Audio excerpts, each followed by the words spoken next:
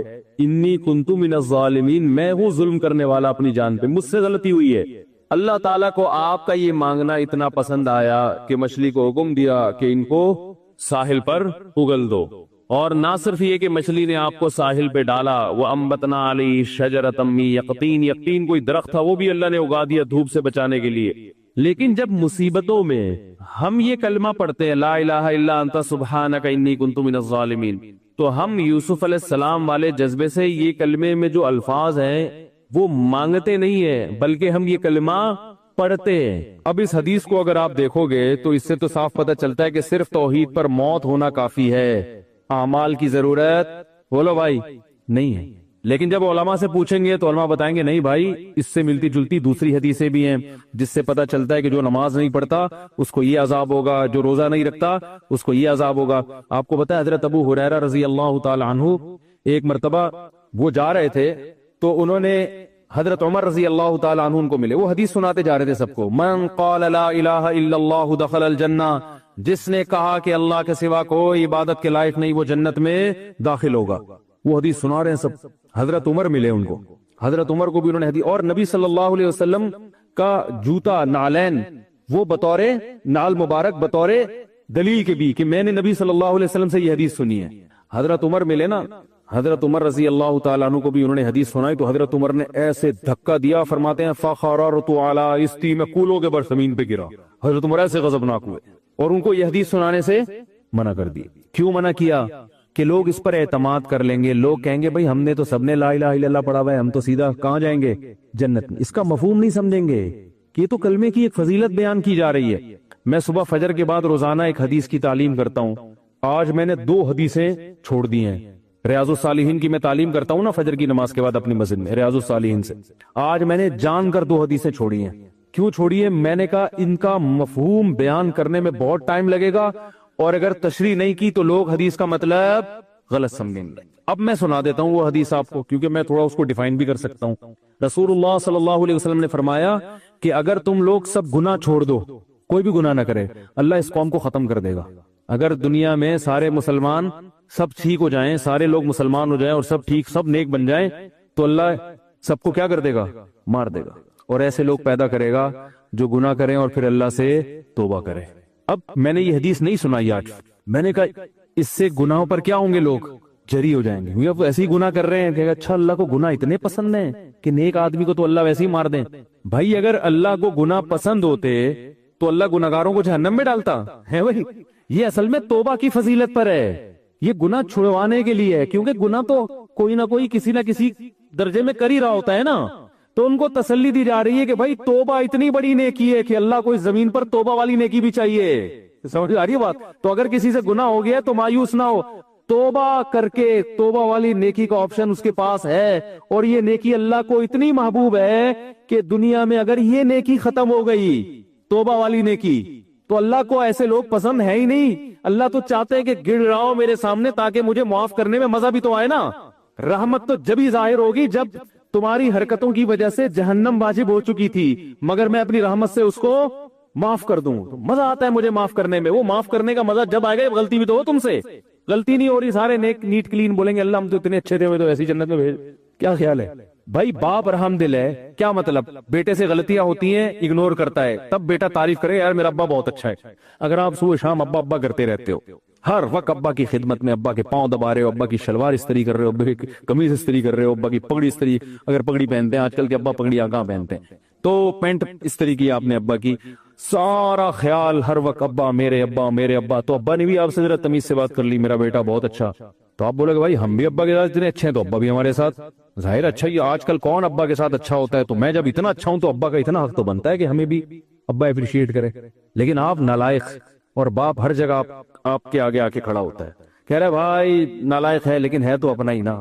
کیا خیال ہے؟ پھر آپ میں اگر غیرت ہوگی تو آپ باپ سے محبت کرو گے، یار ابا نے میری بڑی بڑی غلطیوں کو معاف کیا، آج میں اگر اس اسٹیج پہ پہنچا ہوں تو میری غلطیوں پہ ابا نے پردہ بھی ڈالا ہے، مجھے لوگوں کے سامنے ذلیل بھی نہیں کیا۔ جب لوگوں کے ساتھ آتا ہوں تو تعریف کرتے ہیں میرا بڑا ہونہار بیٹا ہے، حالانکہ مجھے پتا ہے میں کیسا ہوں۔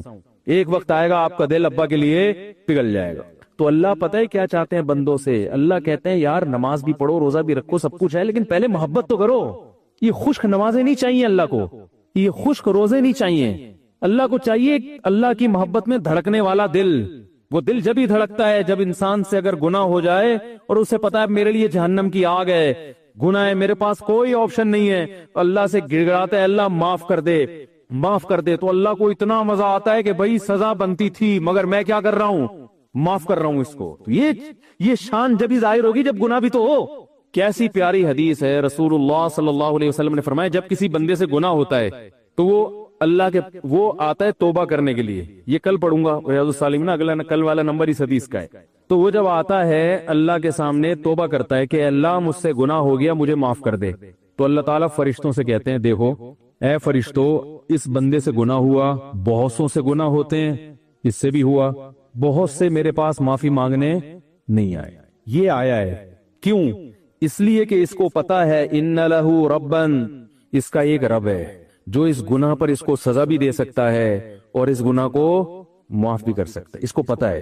یہ اس جذبے سے آ جائے، ورنہ یہ بھی نہ آتا تو کیا ہو جاتا؟ کوئی سزا تھوڑی ملتی ہے فوراً، بھائی گناہ پہ فوراً شرابی بھی گھوم رہے ہیں، کوئی فوراً سزا ملتی ہے؟ چور بھی گھوم رہے ہیں، ڈاکو بھی گھوم رہے ہیں، قاتل بھی گھوم رہے ہیں، ماں باپ کے نافرمان، بلکہ زیادہ ترقی کر رہے ہوتے ہیں، آدمی وہ فضائل ہی سنا رہا ہوتا ہے بیٹھ کے، ایسے ہی ہے نا؟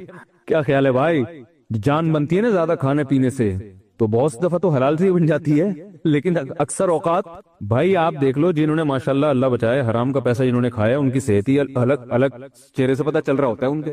تو کتنے لوگ ہیں، اللہ تعالیٰ فرشتوں سے کتنے لوگ ہیں گناہ ہوتے ہیں، یا تو فوراً سزا مل رہی ہوتی نا، پھر تو سارے آ جاتے، سب کو پتا ہے اب سزا ملنے والی ہے، سب گرفتاریاں دے رہے ہوتے اللہ کے پاس آ کے، اللہ مار دے، اللہ سزا دے دے، لیکن اللہ کو دیکھا ہم میں سے کسی نے نہیں ہے، اور گناہ پہ دنیا میں کوئی سزا بھی نہیں مل رہی ہوتی، ٹھیک ہے نا؟ تو اللہ فرماتے ہیں اس کو پتا ہے کہ سزا میرا رب مجھے دے گا، وہ قدرت رکھتا ہے، اور اس سے بڑی بات یہ کہ معاف بھی وہی کر سکتا ہے۔ جرم اس کا کیا تو معافی بھی کس کے ہاتھ میں ہے؟ اس کے ہاتھ۔ لا ملجا ولا منجا منک الا الیک، حدیث میں دعا سکھائیے، اے اللہ تجھ سے بھاگنے کی جگہ بھی تیرے پاس ہی ہے۔ یعنی دیکھو کسی ڈاکو سے بچ کے بھاگو تو تھانے میں چلے جاؤ، علاقے کے ناظم کے پاس چلے جاؤ، لیکن اگر ڈاکو بہت طاقتور ہے تو آپ کو پتا ہے میں کہیں بھی بچ کے نہیں بھاگ سکتا، اب تو میرے لیے موت ہے۔ تو اللہ تعالیٰ تو اپنے بندوں پر مہربان ہے، لیکن اللہ تعالیٰ سزا بھی دیتا ہے۔ اس نے بتایا کہ میں نے قوم عاد قوم سمود کو تباہ کر دیا، فرعون کو دریا میں غرق کر دیا اور جہنم کی آگ بنائی اس نے، لیکن اللہ تعالیٰ جب دشمنی پہ آئے تو وہ ایسا ہے کہ اس سے آپ بھاگ نہیں سکتے، تو اب اسی کے پاس آگے آپ کو اسی کے پاؤں میں گرنا پڑے گا۔ ایک واقعہ ہم نے بعض بزرگوں سے سنا ہے، اس کی سند کی مجھے تحقیق نہیں ہے، لوگ کہتے ہیں سند کی تحقیق نہیں تو سنا کیوں رہے ہو؟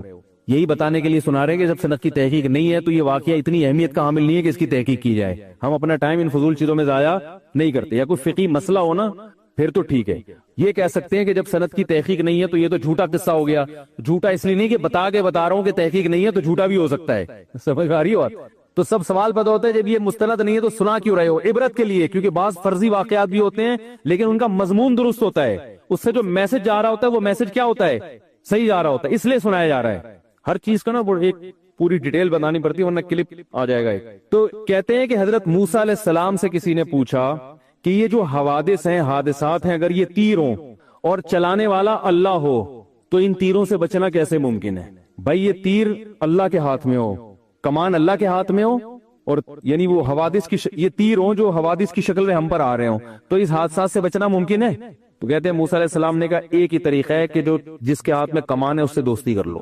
کیا خیال ہے بھائی؟ اس کے علاوہ آپ کے پاس کوئی آپشن نہیں ہے۔ جو محلے کا دادا ہوتا ہے نا، یا تو آپ اس سے بڑے دادا بن جاؤ۔ کیا خیال ہے؟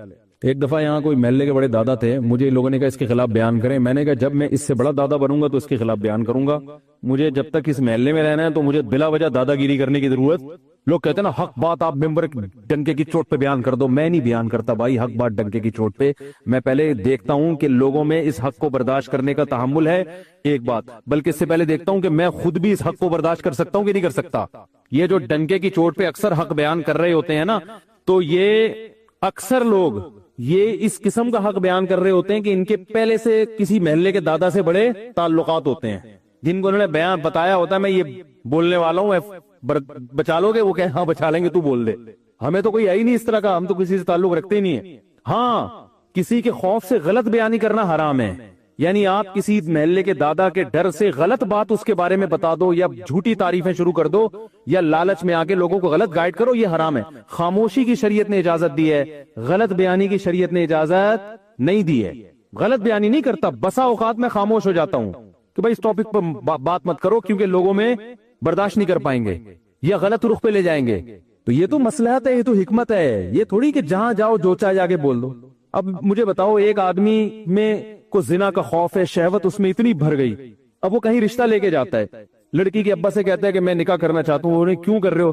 بھائی میں شہوت سے میرا دماغ خراب ہو گیا ہے اور مجھے زنا کے بڑے خطرات ہیں اور میں بڑا پریشان ہوں، تو میں اس لیے چاہ رہا ہوں کہ میں آپ کی بچی سے شادی کروں، اور وہ ہے بڑی خوبصورت، تو میرا خیال ہے کہ وہاں میں شادی کروں گا تو میرا دماغ جو ہے نا ادھر ادھر جانے سے بچ جائے گا، وہ دے گا رشتہ؟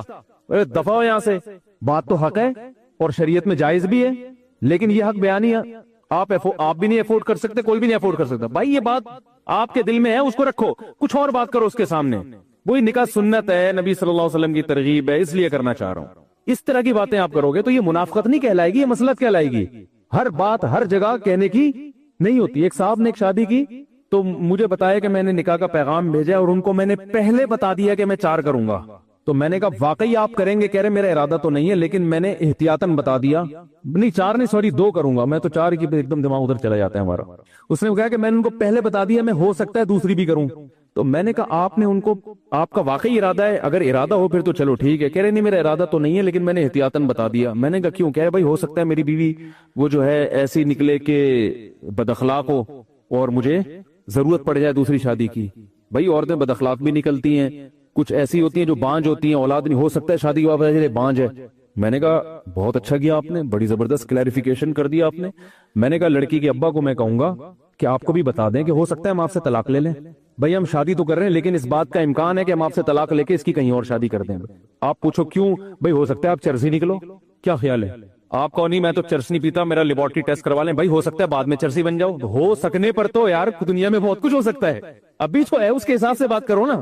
میں نے کہا آپ کا ارادہ ہے نہیں، خام خام وہ رشتہ توڑ دیا انہوں نے، وہ بالکل صحیح کیا لڑکی کے ابا نے، بہت اچھا کیا توڑ کے۔ میں نے کہا کوئی بھی ہوتا رشتہ توڑتا ہے بلا وجہ، ہو سکتا ہے ہو سکتا ہے۔ ایک صاحب تھے وہ پولیو کے خطروں کے بہت خلاف تھے، میرے دوست تھے کیا ہیں ابھی بھی، تو ان کا کہیں رشتہ، ان کو بیچاروں کو کہیں رشتہ نہیں مل رہا تھا تو مجھے سفارشی بنا کے لے گئے، کہیں کوئی لڑکی کا رشتہ آیا ان کے لیے تو مجھے سفارشی بنا کے لے گئے کہ آپ بھی چلیں، تھوڑا تھا آپ تھوڑے سے مشہور آدمی ہیں تو میری سفارش کر دیے گا تو چانس زیادہ ہے۔ میں نے کہا چل بھائی ٹھیک ہے لے چلتے ہیں۔ ہم چلے گئے وہاں تو وہ لڑکی کے والد بھائی وغیرہ آ کے بیٹھے، مجھے بڑی عزت دی انہوں نے۔ میں نے کہا ہمارے دوست ہیں نکاح کرنا چاہتے ہیں آپ کی بچی سے، اس سلسلے میں ہم حاضر ہوئے تھے۔ انہوں نے کہا ٹھیک ہے جی، بھی ایجوکیشن کیا ہے وغیرہ وغیرہ جو پوچھا جاتا ہے۔ اس دوران پھر وہ جب بات مکمل ہوئی تو وہ کہنے لگے دیکھیں میں جب نکاح کروں گا تو میں پہلے ایک بات بتا دوں کہ میں بچوں کو پولیو کے خطرے نہیں پلاؤں گا۔ ابے میں سر پکڑ کے بیٹھ گیا یوں کر، اب میں اس کو یوں اشارہ بھی نہیں کر رہا کہ میں یوں کروں گا تو وہ بولیں گے یہ آپس میں ان کا پہلے سے کوئی پری پلان ہے کہ میں یوں بولوں گا تو یوں بولنا۔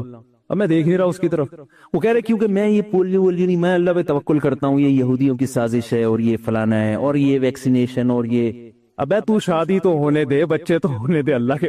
انہوں نے ہاں ابھی کی نہیں ہے تو مجھے، میں نے پھر وہ انکار ہو گیا اور ہونا تھا انکار، میں نے پھر اس کو بول لتاڑا یار تم نے کیا؟ کہہ رہے بھائی ہم تو پہلے سے تاکہ بعد میں جھگڑا نہ ہو، یہ وہ لوگ ہیں جو ڈنکے کی چوٹ پہ حق بیان کرتے ہیں، ڈنکے کی چوٹ۔ اب بھائی تم نے نہیں پلانے تھے اللہ کے بندے، تو وہ پولیو سے اتنا وہ نہیں ہوئے پریشان، وہ اس سوچ سے ہو گئے کہ یار یہ فنڈامنٹلسٹ کی انتہا ہے، یہ تو بہت بڑا فنڈامنٹلسٹ ہے، اتنا بنیاد پر ایسے ہو سکتا ہے وہ لڑکی کے ابا بھی پولیو کے قائل نہ ہو لیکن اتنا پولیو لیس۔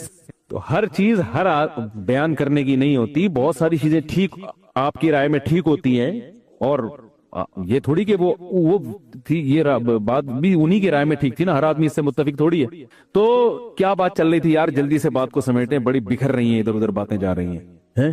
انہوں نے تو انکار کر دیا، وہ کہاں پولیو والے سے کرتے یار، خود سوچو یار، کوئی بھی نہیں کرتا، بولتا کیا ہے پاگل ہے کیا کر رہا ہے بھائی تو ہاں حضرت موسیٰ علیہ السلام کا میں بتا رہا تھا کہ بھائی اگر آپ یعنی تیروں سے بچنا آپ کے لیے جب ہی ممکن ہے جب تیر چلانے والے سے دوستی کر لو، تو جب تیر چلانے والے سے دوستی کرو گے تو معاملہ سیٹ ہو جائے گا۔ تو اللہ کا معاملہ بھی ایسا ہے کہ حدیث میں آتا ہے جب کوئی گناہ کرتا ہے تو اب اس کے پاس آپشن کیا ہے؟ اللہ سے بچ کے جانا کس کے پاس ہے؟ اللہ ہی کو منانا ہے کہ اللہ تجھے ستایا تو اب تو ہی معاف کر سکتا ہے۔ تو اللہ کو یہ ادا اتنی پسند آتی، گناہ کرنا پسند نہیں آتا اللہ کو، غضب آتا ہے اس پہ،